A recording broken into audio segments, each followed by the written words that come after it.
Shalom, selamat pagi Bapak Ibu yang terkasih. Firman Tuhan yang hendak menyapa kita di pagi hari ini tertulis dalam kitab Kolose pasal yang kedua ayatnya yang ke-7. Demikian firman Tuhan. Hendaklah kamu berakar di dalam Dia dan dibangun di atas Dia. Hendaklah kamu bertambah teguh dalam iman yang telah diajarkan kepadamu, dan hendaklah hatimu melimpah dengan syukur. Demikian bunyi firman Tuhan. Pohon yang hidup mestinya memiliki akar, batang, daun, dan memberi hasil, entahkah itu hasilnya buah ataupun bunga. Berakar dan bertumbuh dan berbuah adalah berbeda, tetapi saling kait mengaitkan antara satu dengan yang lainnya. Bertumbuh dan berbuah adalah tanda bahwa pohon itu hidup. Tak mungkin ada buah kalau tidak ada pertumbuhan. Pertumbuhan itu adalah proses untuk berbuah. Paulus menasihatkan jemaat agar tetap hidup di dalam Kristus.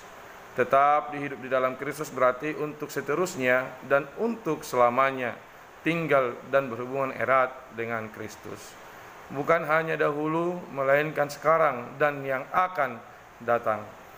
Jemaat di Kolose sedang berhadapan dengan pengaruh ajaran-ajaran di luar Kristus yang membuat warga jemaat terombang-ambing imannya.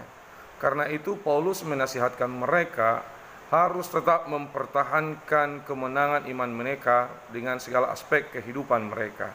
Bukan dengan kekuatan sendiri, tetapi harus hidup dalam anugerahnya. Dalam hal ini, Paulus memakai dua gambaran, yaitu pohon dan bangunan.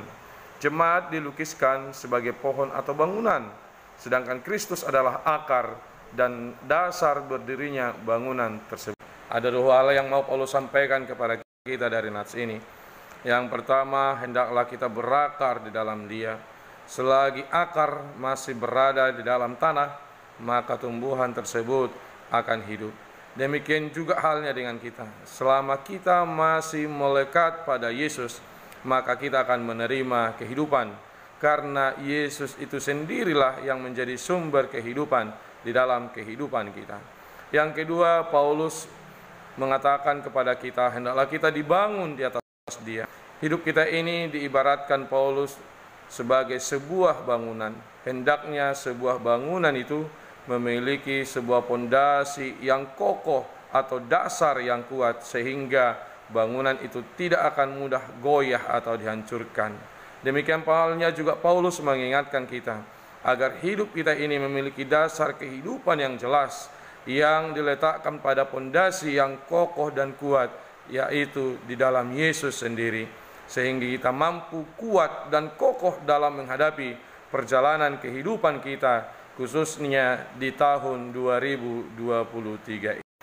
Bapak Ibu yang terkasih dalam Yesus Tuhan kita, Yesuslah yang menjadi pokok dan sumber kehidupan yang memotivasi setiap orang yang percaya.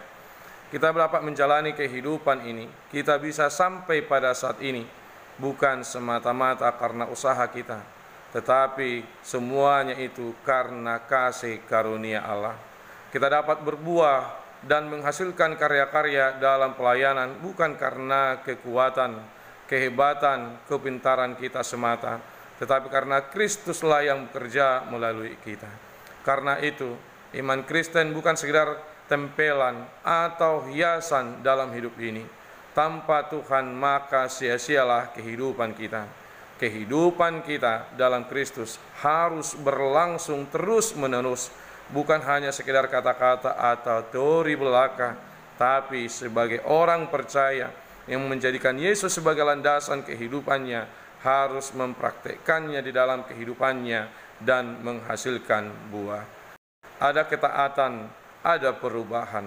Ketaatan membuat kita sehat dan hidup seturut dengan kehendak Tuhan.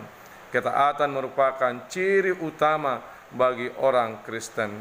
Taat adalah memilih kehendak Tuhan manakala kita diperhadapkan antara kehendak Tuhan atau keinginan sendiri.